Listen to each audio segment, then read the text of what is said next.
है गाइस, तो कैसे हो आप सब। गाइस, आज हम बात करने वाले हैं बेन के एक ऐसे एलियन की जिसने उस हैंड्स ऑफ आर्मगेडन को डिस्ट्रॉय किया जिसको एक वेबिक जैसा पावरफुल एलियन भी डिस्ट्रॉय नहीं कर पाया था। हम बात करने वाले हैं एक ऐसे एलियन की जिसका यूज बेन ने उस सुपर विलन के खिलाफ करना सही समझा जो कि पहले ही 10 दुनियाएं जीत कर आया था। हम बात करने वाले हैं बेन के उस एलियन की जिसने एंड्रोमेडा गैलेक्सी के बहुत पावरफुल बंदे जैसे एंड्रियस पेंड्रो के खिलाफ मेमोरेबल फाइट्स लड़ी हैं। हम बात करने वाले हैं जेट्रे की जिसने एलियन फोर्स और अल्टीमेट एलियन सीरीज में हर तरीके से खुद को साबित किया, लेकिन फिर भी उसे बेंटेन की ओमनीवर्स सीरीज में थोड़ी भी जगह नहीं दी गई। आखिर ऐसा क्यों हुआ? क्यों बेंटेन एलियन फोर्स और अल्टीमेट एलियन में इतना दमदार रोल करने के बाद में भी ओमनीवर्स में जेट्रे नहीं था?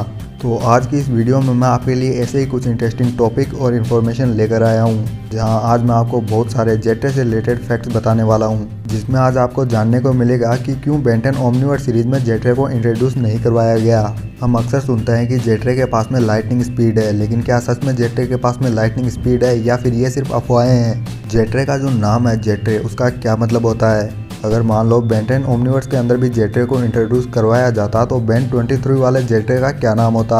1967 में आई द हरकुलस सीरीज के कौन से कैरेक्टर से सिमिलर है ये जेट्रे का कैरेक्टर? इन सब टॉपिक के अलावा भी आपको इस वीडियो के अंदर जेट्रे की स्पीशीज और इसके प्लेनेट से रिलेटेड भी इंटरेस्टिंग फैक्ट्स जानने को मिलेंगे। इसके अलावा बेंटेन एलियन फोर्स सीरीज के एंड से रिलेटेड बहुत बड़ी इन्फॉर्मेशन है आज मेरे पास में, जो कि कनेक्टेड है जेट्रे से। और वो क्या बड़ी इन्फॉर्मेशन है बेंटेन एलियन फोर्स के एंड से रिलेटेड, उसका पता लगाने के लिए आपको देखनी होगी आज की ये वीडियो। लेकिन आज की ये वीडियो शुरू करूं उससे पहले जो आज हमारे इस चैनल के ऊपर नए आए हैं उन लोगों से मेरी एक छोटी सी रिक्वेस्ट है कि अगर आपने अभी तक हमारे इस चैनल को सब्सक्राइब नहीं किया तो सब्सक्राइब कर लेना, क्योंकि इस चैनल के ऊपर मैं बेंटेन से रिलेटेड ऐसे ही इंटरेस्टिंग वीडियो लाता रहता हूँ। तो फिर चलिए अब without wasting any more time let's begin.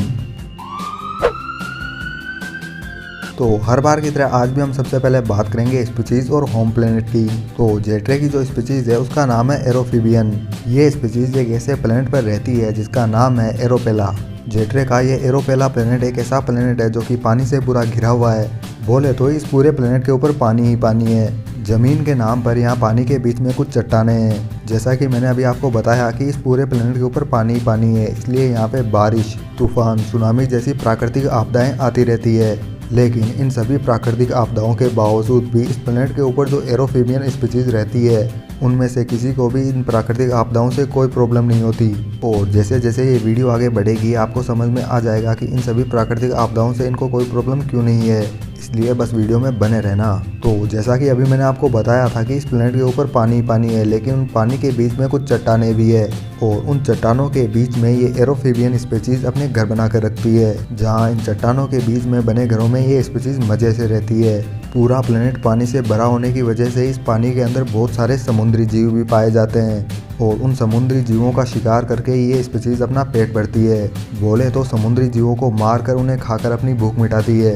एरोफिबियन species अपने शिकार को मारने के लिए न्यूरोशॉक बीम का यूज करती है, जिसका यूज करते हम जेट्रे को अक्सर देखते थे या फिर अभी भी देखते हैं। जो पुराने ज़माने के एरोफिबियन स्पीशीज के एलियन थे वो सिर्फ शिकार करने के लिए अपनी न्यूरोशॉक बीम का यूज़ करते थे, लेकिन धीरे धीरे जैसे जैसे वक्त बीता आदतें बदली, वो एरोफिबियन स्पीशीज जो सिर्फ शिकार के लिए न्यूरोशॉक बीम का यूज़ करती थी वो अब सेल्फ डिफेंस के लिए भी न्यूरोशॉक बीम का यूज़ करने लगी है। ये जो एरोफिबियन स्पीशीज है इसके नाम की बात करें तो ये नाम दो वर्ड्स को मिलाकर बना है, एरो और एम्फीबियन। तो ये तो बात हो गई जेट्रे की स्पीशीज और उसके प्लेनेट की। अब बात करते हैं हमारे बेन के जेट्रे की। तो देखो, वैसे तो अभी जो मैं आपको बताने वाला हूँ उस चीज़ को मैं वीडियो के एंड में इंक्लूड करने वाला था, लेकिन इस वीडियो के बीच में मैं आपको ये बात बता रहा हूँ क्योंकि आप में से बहुत से लोग इस बात को पहले जानना चाहते हैं कि क्यों बेंटेन ओमनीवर्स के अंदर जेट्रे को नहीं दिखाया गया। तो देखो, जैसा कि हम सबको पता है कि बेंटेन एलियन फोर्स सीरीज और बेंटेन अल्टीमेट एलियन सीरीज के अंदर जेट्रे का रुतबा ही कुछ एक अलग लेवल का था। जैसे मार्वल सिनेमैटिक यूनिवर्स में आयरन मैन का था, जैसे डीबीजी में वजीटा का था। लेकिन फिर भी Ben Ten alien force ultimate alien series के बाद में आने वाली ओमनीवर्स सीरीज के अंदर जेट्रे को इंट्रोड्यूस ही नहीं करवाया गया। तो देखो, जब तक इस चीज़ का कोई ऑफिशियली आंसर नहीं आया था कि बेंटेन ओमनीवर्स सीरीज के अंदर जेट्रे को इंट्रोड्यूस क्यों नहीं करवाया गया, तब तक बेंटेन फैंस के बीच में इस चीज़ को लेकर बहुत सारी अफवाहें चली थी, जिनमें यह कहा जाता कि Derrick J Wyatt Ben Ten alien force series और बेंटेन अल्टीमेट एलियन सीरीज, इन दोनों में जेट्रे के कैरेक्टर का जो ओवर यूज हुआ था उसकी वजह से डेरिक जे वाइट जेट्रे के कैरेक्टर से पक गए थे, जिसके चलते डेरिक जे वाइट ने ओमनीवर्स सीरीज में जेट्रे को इंट्रोड्यूस करवाने की बजाय एस्ट्रोडिटल को जेट्रे की जगह रिप्लेस कर दिया। लेकिन बाद में इन सभी अफवाहों के ऊपर डेरिक जे वाइट ने अपने स्टेटमेंट दिए, और उन्होंने कहा कि ऐसा कुछ नहीं है कि एलियन फोर्स सीरीज और अल्टीमेट एलियन सीरीज के अंदर जेट्रे के हुए ओवर यूज की वजह से मैं उससे पक गया हूँ। और आगे डेरिक ने कहा कि जो मेरा क्रू था ओमनीवर्स सीरीज के अंदर वो भी ये नहीं चाहता था कि किसी पुराने एलियन को नए एलियन के साथ में रिप्लेस किया जाए। उन्होंने कहा कि ओमनीवर्स सीरीज के अंदर हमने एस्ट्रोडीरल को ये सोचकर कभी भी इंट्रोड्यूस नहीं करवाया कि हम उसे जेट्रे की जगह रिप्लेस कर रहे हैं। आगे डेरिक ने बताया कि क्यों उन्होंने जेट्रे के कैरेक्टर को ओमनीवर्स सीरीज के अंदर इंट्रोड्यूस नहीं करवाया। उन्होंने कहा कि वो फिगर आउट नहीं कर पाए थे कि ओमनीवर्स सीरीज के लिए जेट्रे का कैरेक्टर कैसा होगा, कैसे वो कपड़े पहनेगा, कैसा वो दिखने वाला है। और ये सब चीज़ें टाइम पे फिगर आउट ना कर पाने की वजह से वो जेट्रे को स्टोरी में इंक्लूड नहीं कर पाए। हालांकि इन सब के बावजूद भी ओमनीवर्स सीरीज के कुछ एपिसोड्स के अंदर जेट्रे को मेंशन किया गया है। और जिन एपिसोड्स के अंदर जेट्रे को मेंशन किया गया है उन एपिसोड्स को अगर आप देखना चाहते हो तो उनके नाम अभी आप स्क्रीन पर देख सकते हो। हालांकि अभी 2020 के अंदर जेट्रे की एक इमेज शेयर की थी डेरिक ने अपने ट्विटर पेज के ऊपर। अब आप में से बहुत से लोग सोच रहे होंगे कि मैं ये चीज़ वीडियो में क्यों बता रहा हूँ, कर दी होगी जेट्रे की कोई इमेज शेयर अपने ट्विटर पेज के ऊपर डेरिक ने। तो देखो, इस चीज़ को मैं वीडियो में इंक्लूड इसलिए कर रहा हूँ क्योंकि डेरिक ने जो जेट्रे की इमेज अपने ट्विटर पेज के ऊपर शेयर की थी वो ओमनीवर्स सीरीज के आर्ट स्टाइल में बनी हुई जेट्रे की इमेज थी। एक बार ऐसे ही किसी इंटरव्यू के अंदर डेरिक से पूछा गया कि अगर बेंटन ओमनीवर्स के अंदर जेट्रे होता तो बेन 23 वाला जो जेट्रे होता उसका नाम क्या होता, क्योंकि हम सब जानते हैं कि जो बेन 23 है वो अपने एलियंस का नाम बहुत ही अजीब तरीके से रखता है। इस चीज़ का रिप्लाई डेरिक ने कुछ इस तरीके से दिया कि अगर बेन 23 कभी जेट्रे में ट्रांसफॉर्म होता है तो जो बेन 23 वाला जो जेट्रे होगा उसका नाम होगा फिश काइट। वैसे जो बातें मैं आपको बताता हूँ वो आपको याद तो रहती है या फिर वीडियो देखने के बाद में भूल जाते हो, कमेंट करके बताना ज़रा।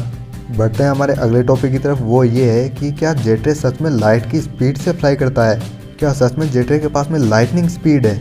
बोलने को तो हम बोल देते हैं कि लाइटनिंग स्पीड है जेट्रे के पास में, लेकिन लाइटनिंग स्पीड आपको पता है बहुत ज़्यादा होती है। हालांकि इस चीज़ को लेकर भी डेरिक जे वाइट और मैट वाइट ने कुछ अपने स्टेटमेंट दिए हैं, जहां डेरिक और मैट दोनों के स्टेटमेंट बिल्कुल सेम है इस टॉपिक के ऊपर कि क्या जेट्रे सच में लाइटनिंग स्पीड से उड़ता है। तो इस चीज़ के ऊपर डेरिक और मैट ने कहा कि जेट्रे के पास में बहुत ज़्यादा स्पीड है, मतलब बहुत ही ज़्यादा स्पीड है, लेकिन लाइटनिंग स्पीड भी नहीं है, क्योंकि ये बहुत ज़्यादा स्पीड और लाइटनिंग स्पीड दोनों में फ़र्क है। ये स्टेटमेंट देने के बाद में डेरिक और मैट से पूछा गया कि बहुत ज़्यादा स्पीड से आपका क्या मतलब है, हमें जेट्रे की एक्चुअल स्पीड बताओ। जिस पर डेरिक और मैट ने कहा कि जेट्रे की जो एक्चुअल स्पीड है उसको अभी तक स्टेबलाइज नहीं किया गया है। अगर मैं अपनी सीधी भाषा में बोलूँ तो अभी तो हम सिर्फ इस चीज़ का एक अंदाज़ा ही लगा सकते हैं कि जेट्रे की एक्चुअल स्पीड क्या है, जिसमें हर किसी के ओपिनियन अपने अपने अलग अलग होंगे। अब बढ़ते हैं हमारे नेक्स्ट टॉपिक की तरफ। तो 1967 के अंदर द हरक्यूलिस नाम की एक हरक्यूलिस की एनिमेशन सीरीज आई थी।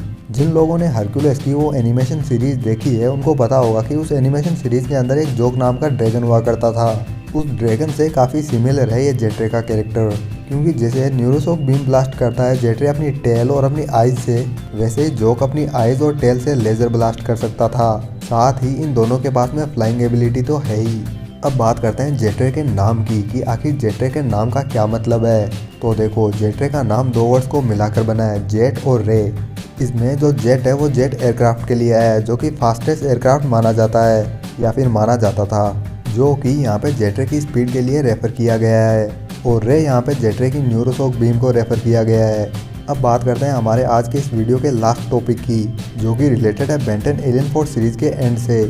तो जैसा कि हमने देखा था बेंटन एलियन फोर्स सीरीज के एंड में कि विलगेस का जो शिप है वो डिस्ट्रॉय हो जाता है और स्पेस से सीधा जाकर किसी समंदर में गिरता है, जहां हमने देखा कि पानी में जाने के बाद में विलगेक्स अपने ओरिजिनल फॉर्म में आ जाता है, वो ऑक्टोपस वाली।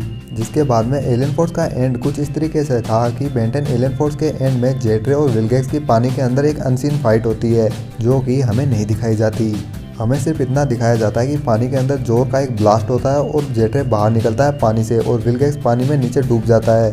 खैर विलगेक्स का तो क्या ही डूबेगा, वो इंजर्ड हो जाता है, जिसका हमें पता चला था बेंटन अल्टीमेट एलियन सीरीज में। लेकिन मेरे पास में जो इन्फॉर्मेशन है उसमें ये है कि जो जेट्रे और विलगेक्स की फाइट हुई थी पानी के अंदर, जिसे हमें नहीं दिखाया गया, उस फाइट को लेकर पहले एक पूरी स्क्रिप्ट लिखी गई थी, जिसमें जेट्रे और विलगेक्स की पानी के अंदर हमें बहुत बड़ी फाइट देखने को मिलती, जहाँ इस फाइट के एंड में हमें देखने को मिलता कि पानी के अंदर जेट्रे विलगेक्स को इंजर्ड कर देगा, जैसा जेट्रे ने किया भी, लेकिन हमें दिखाया नहीं गया।